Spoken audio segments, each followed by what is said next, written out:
大家好，想畫乜嘢留言俾我。今日要分享嘅粉彩畫咧係2026年，不過我都畫咗個馬嘅頭喺度，因為嚟緊就係馬年啦。咁啊，雖然2月先至過呢個農曆新年，咁啊馬嘅象徵就係會跑得好快啦嚇，咁啊同埋就係好有堅韌嘅體力咁樣嘅嚇，咁啊即係你諗下個草原咁樣，哇自由奔放咁樣，即係好似即係象徵我哋追求自由夢想啊咁嘅勇氣啊咁樣，咁同埋佢忠誠啦咁樣，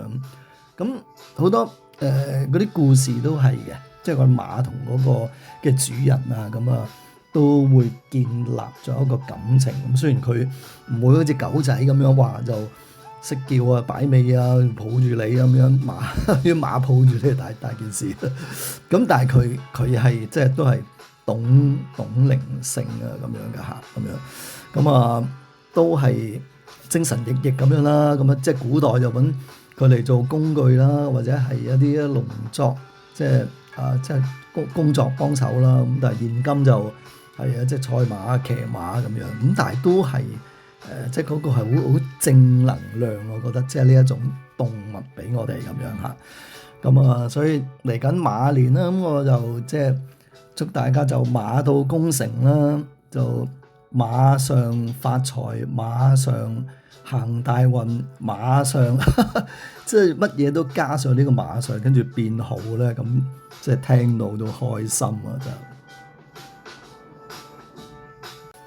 講翻幅畫咁啊，開始見我嗰時係用好多嘅顏色啦咁樣，咁但係我就唔係逐隻顏色去塗啊咁樣，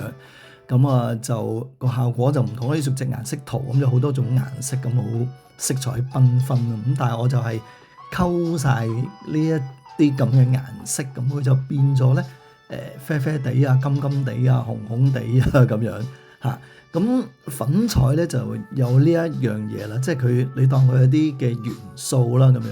咁啊加咗落即係溝埋一齊咧，咁啊有啲時候咧嗰個顏色咧就會意想不到咁樣。咁啊當然啦，如果你溝一種你喜愛嘅色，咁下次你就記住即係有幾多嘅比例啦咁樣。咁如果唔係咧，好多時咧都可能有啲嘅驚喜啊咁樣。咁啊整咗出嚟之後，咁我就刷啦嚇，咁我畫咗一個馬嘅頭咁樣，咁啊喺啲雲嗰度嚇，但唔係馬雲啊，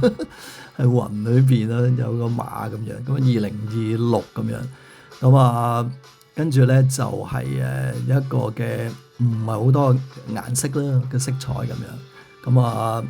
祝大家呢個新年快樂啦，咁啊希望大家中意呢條片，可以訂閱我哋頻道，撳下鐘仔 comment like share，下次見。